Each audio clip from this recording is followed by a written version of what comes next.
আজকে রানা প্লাজার ধ্বংস হয়েছে, ব্যবসা কথাতে মন্ত্রিত্বে হারিয়েছেন এবং ক্ষমতায় থাকতে উদয়নের মাদ্রাসায় লক্ষ হাজার হাজার হুজুররা তাকে জোতা মেরেছে।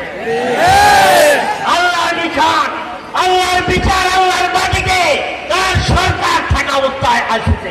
এই মাতা আলমগীর এই কচুয়ার কলেজের মাঠে যেখানে মিটিং করেন, এই কলেজের অধ্যক্ষ, এই অধ্যক্ষকে মোবাইল চুরির মামলায় দিয়েছেন। কচুয়াতে হাজার হাজার নেতা কর্মীকে মামলা দিয়েছেন। আমাদের কচুয়া 10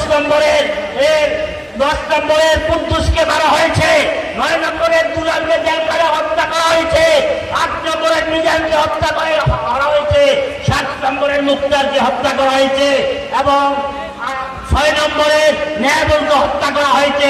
হাজার হাজার নেতা কর্মীকে এবং শত শত নেতা কর্মী মামলা কাণ্ড দিয়ে জেলখানায় গিয়েছে। হাজার হাজার নেতা কর্মীকে মিথ্যা মামলা দিয়েছে।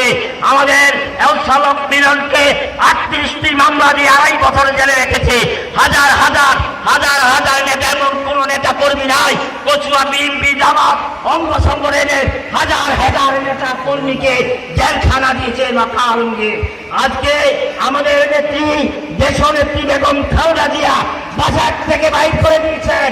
আল্লাহ পাক শেখ হাসিনাকে দেশ থেকে বাইর করে দিয়েছেন। গজব পড়েছে শুধু শেখ হাসিনা না, শেখ হাসিনার 300 এমপি, মন্ত্রী, সাবেক এমপি, সচিব, বাইতুল মুকাররমের খতিব, রুনা লায়লা যত আছে, গায়িকা, নায়িকা এবং নর্তকী যত আছে, খেলোয়াড়, সবাই শেখ হাসিনার সাথে পালিয়ে গেছে। আমি একটা কথা আপনাদেরকে দেখে আমার বক্তব্য শেষ করব।